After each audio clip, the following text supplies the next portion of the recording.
ବର୍ତ୍ତମାନ ଭାରତର କ'ଣ ରହିବ ସ୍ଥିତି? ପୁରା ମଧ୍ୟପ୍ରାଚ୍ୟରେ ଯେମିତି ଭାବରେ ଯୁଦ୍ଧ ଚାଲିଛି, ଇରାକ, ଇରାନ, ଇସ୍ରାଏଲ, ଆମେରିକା ମଧ୍ୟରେ ଯୁଦ୍ଧ ଯେଉଁ ଚାଲୁଛି, ଏହାକୁ ନେଇକି ଭାରତର ଅର୍ଥନୀତି ବ୍ୟବସ୍ଥା ଏବଂ ଯେତେବେଳେ ସାଧାରଣ ଲୋକଟେ ଏହି ଯୁଦ୍ଧର ପ୍ରଭାବରେ କେମିତି ପ୍ରଭାବିତ ହେବ, ଆମେ ସିଧାସଳଖ ସେହି ହିସାବରେ ଜଣେ ବିଜନେସମ୍ୟାନ୍ ତଥା ଜାଭିୟର ସ୍କୁଲର ଯେ ପ୍ରିନ୍ସିପାଲ ଅଛନ୍ତି, ପୁରା HOD ଦାୟିତ୍ୱର ସମସ୍ତ କାର୍ଯ୍ୟ ତୁଲାନ୍ତି ଏବଂ मैनेजिंग डायरेक्टर हिसाब रे माँ काली फार्म हाउस रे मध्य गाईर व्यवसाय करती। तेणु जिते गोटे साधारण लोक केमिति प्रभावित होउची एई युद्धर घमाघोट को लेकिन आम सीधा सड़क सार पचारि बुझा। सर कौन कहे बर्तमान आपण देखुं मध्यप्राच्यर युद्ध चलती नहीं भारत में कौन स्थिति सेमती ना किंतु भारतर कौन प्रभावित हो भारत इराक ईरान रु जो युद्ध होउची अमेरिका को जो बंधुत्व भाई बोली चिंता कर सी लॉस खाऊँ तेणु यही प्रभाव भारत में पड़ो। नमस्कार, जय जगन्नाथ। सुंदर प्रश्नटीए एवं यह आवश्यक आमको आलोचनार विषय हवा दरकार। आपण जानते जेकोसी युद्ध जेकोसी देश मध्य हेले भी तार प्रभाव तार निकटस्थ देश बा अन्य मान पर प्रभाव पड़ी था।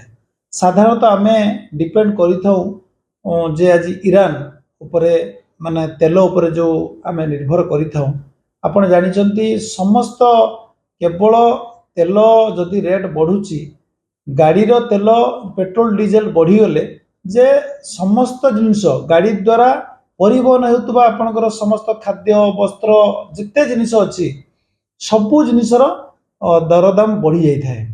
तेणु ये गोटे प्रसंग जे आमको केवल तैल दर वृद्धि जे जो जे आमर अर्थनीति भुशुड़ी पड़ुची तत्सहित आपणकर आज जो आमर भारतर अर्थनीतिक मानदंड जे जदि आपणकर सबू जिनिसर दरदाम बढ़ी जाए मध्यवित्त गरीब श्रेणी लोक मान प्रभाव निश्चित पड़ो।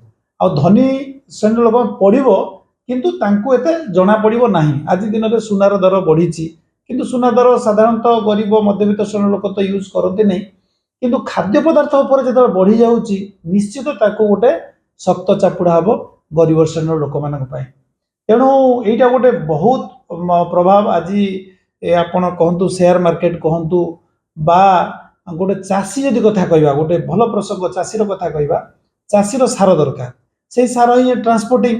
तेणु ट्रांसपोर्ट केमती तेल दर बढ़ला खाली खाद्य वस्त्र जो कहते नुहे सार जोटा कि तार फसल उत्पादन करने मुख्य पदार्थ जोटा जदि से भी दाम बढ़ी जाए तो निश्चित आर्थिक मानदंड भुशुड़ी पड़ो। तेणु ओभरऑल कहवाक गले भारत कहीं जिते निकटस्थ देश सब रही ईरान हूँ इज्राएल हूँ बा ये हूँ चतुर्पार्श्व जो देश मैंने निर्भर कर निश्चित प्रभाव पड़ो। 100% सियोर। आउ वर्तमान यहाँ भारत एक शांति धर्म निरपेक्ष राष्ट्र। तेणु भारत सब चिंता करे युद्ध न हो कौन विश्वर कौन देश युद्ध न करंतु। तो या जो खाली तेल दर बढ़ो चाषी मैंने हैरान हे नुहे कि जिते अनेक लोक भारत रु पड़ोसी देश में चाकरी कर देखुं 2 दिन है जो युद्ध आरंभ होती विभिन्न एयरपोर्ट रे मध्य अनेक यात्री फसिकी रही कौटी स्टूडेंट माने पढ़ुंट डॉक्टरी पढ़ाई बाहर को जाइए एमानकर भविष्य कौन रहा प्रभावित हे कि नहीं गार्डियन माने केते कॉशियस रहिबे। तो याकु नै कि खराब मेसेज आछि कहि परिया निश्चित निजर जीवन प्रति विपद को तो निश्चित यहाँ वायुमंडल दूषित हेले जड़े निश्चित तार जीवन स्वास्थ्य प्रति स्वास्थ्य हानि हम यहाँ जड़े नुहे समग्र से अंचल से देशर जो जो देश मध्य से आणविक युद्ध हो बा कौन युद्ध भी हो तो निश्चित यार प्रभाव समस्त पड़ो एवं स्वास्थ्य प्रति यही निश्चित क्षति समस्त सहयोग पड़ो। जहाँ देखुले सार आमको कहते ये युद्ध मध्यप्राच्यर हेले आणविक जो प्रदूषण सारा विश्व को ग्रासिब एवं ये प्रदूषण केवल लोकों भितर सीमित रही गछ वायु पानी पवन समस्त को क्षति कर जहाँ मत रखुले। तेणु ए अर्थदंडर जहाँ अवस्था रतेकांश लो फल्ट हम एवं लोक मैंने क्षतिग्रस्त हे। तेणु युद्ध अल्प दिन भितर समाप्त हो लोक शांति फेरबार आवश्यकता रही। तेणु गोटे भारत पाखरु अनेक देश यही ବାର୍ତ୍ତା ଶିଖିବାର ମଧ୍ୟ ଆବଶ୍ୟକତା ରହିଛି। ତେଣୁ କେବେ ଏ ଯୁଦ୍ଧ ବନ୍ଦ ହେବ ତାକୁ ନେଇ ଦେଶର ମନ୍ତ୍ରାଳୟ ଜାରି ରହିଛି। ଏହାକୁ ନେଇକି ଆମେ ମଧ୍ୟ ପୁନର୍ବାର ସୂଚନା ରଖିବା। ତେଣୁ ଏଥିପାଇଁ ଆମେ ହାଟଡିରୁ ଏହି ରିପୋର୍ଟ ଯାହା ଆମେ ସଂଗ୍ରହ କରୁଥିଲେ, ମ୍ୟାନେଜିଂ ଡାଇରେକ୍ଟର ଥିଲେ ଉଦୟନାଥ କର ସାର୍। ତେଣୁ ଆମେ ତ ଧନ୍ୟବାଦ ଅର୍ପଣ କରିବୁ, ବହୁମୂଲ୍ୟ ସମୟ ଆମକୁ ଦେଲେ ଏବଂ ଭାରତର ଯେଉଁ ଅର୍ଥାବସ୍ଥା ଅଛି ତାକୁ ନେଇକି ସୂଚନା ମଧ୍ୟ ଦେଉଥିଲେ।